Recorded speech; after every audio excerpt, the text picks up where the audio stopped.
Good morning, everyone. Monday again. I have to say this today doesn't feel like. I mean, it's Monday, but I don't feel like. I don't feel. Uh, what's the word? Super tired. And there's a reason why. It wasn't that I want to sleep early. So I remember saying sometime last week that I was gonna start going to work on Mondays later. So, although I don't have to go to my office today because I have. Oh, what are they doing here? It's very nice. I don't have to go to my office today because I have a meeting in the Bronx, the same borough where I live. Child, I'm still coming in at 12. So, I just left my house. I'm definitely going to get to where I have to go before 12 anyway. And I'm still going to leave at 5 o'clock.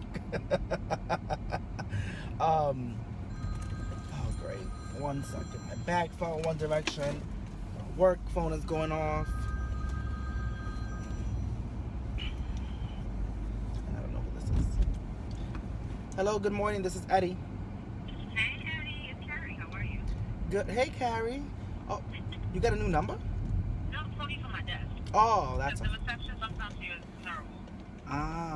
what's I have a up? question.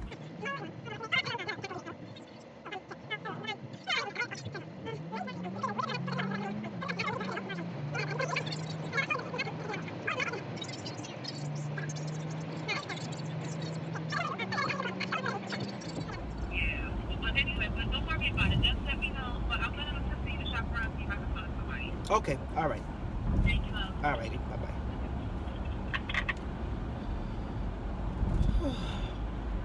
Anyway, sorry you had to hear that. Um,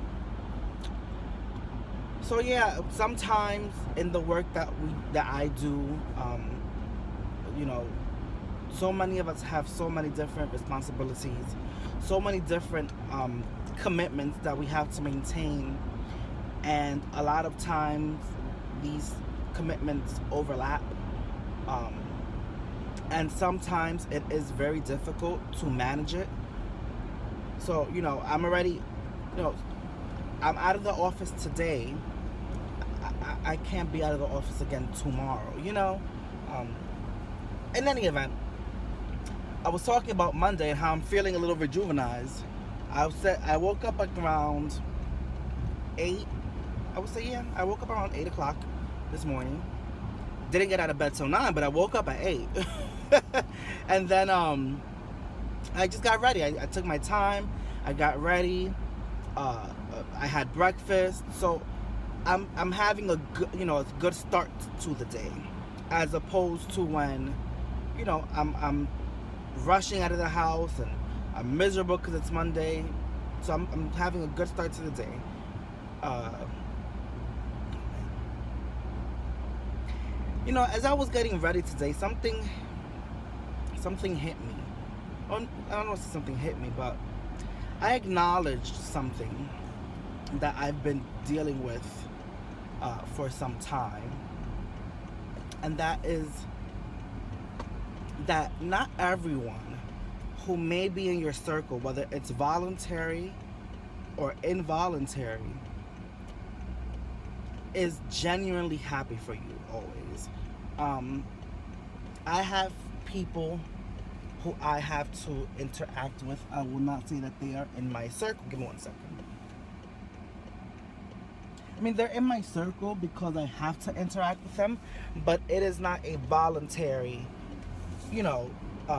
relationship. And I'll leave it at that. And I realized, some people, although they may say that they are genuinely happy, they're not always genuinely happy.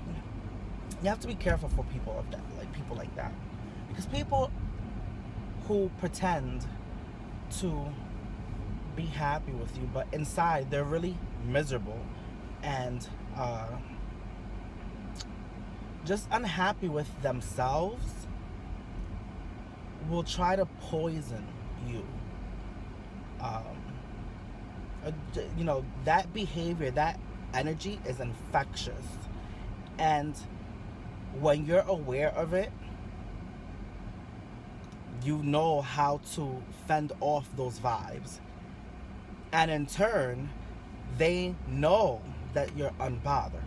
You know, and a couple days ago I was tested, and I have to say I was I was infected with that negative vibe.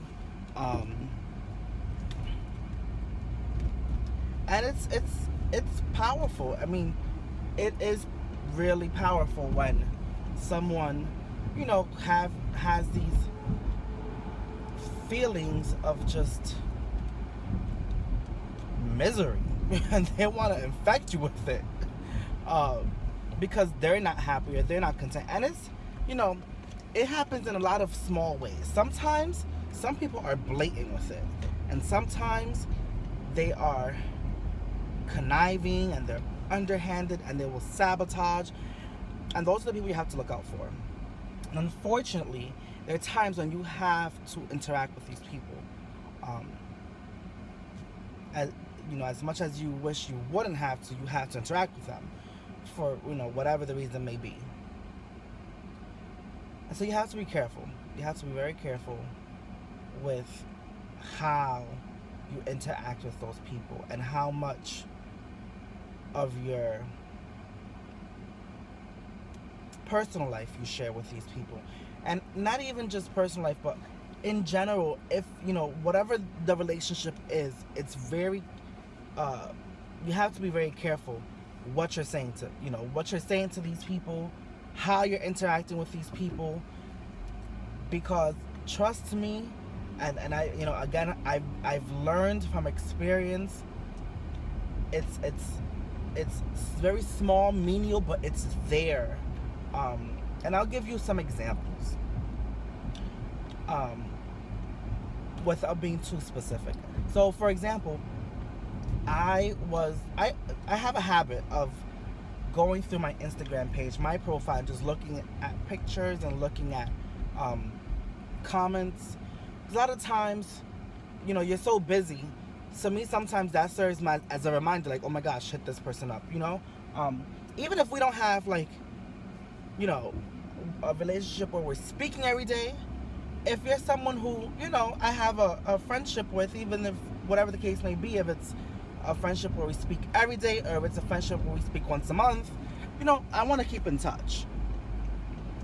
And I do that often. So I was going over some pictures this morning, and I noticed that this one particular person has commented on my social media several times. And a lot of the times the comments are like, are I'm looking for a word.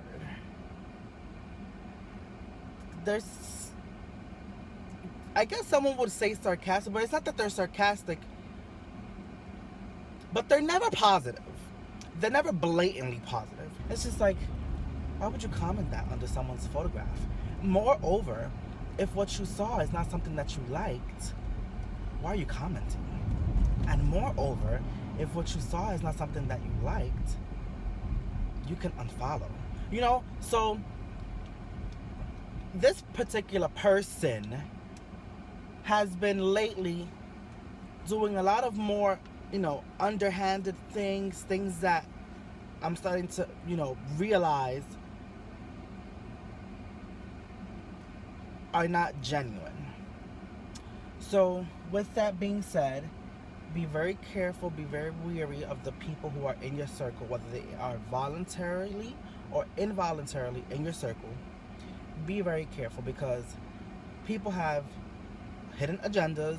People are nasty, they are negative, you know, and although I would love to think that that's not the case, don't put blinders, you know, to what's in your face. Don't ignore the signs, you know.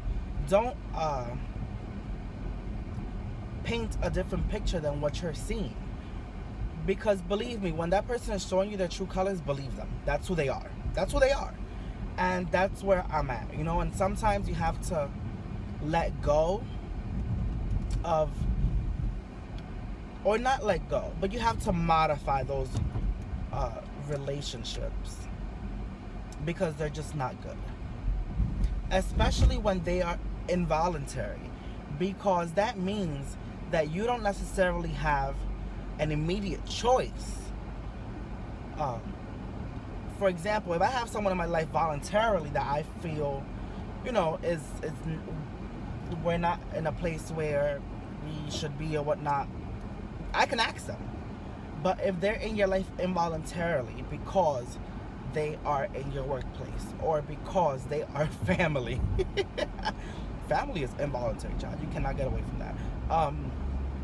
As much distance as you want to put, they're still there.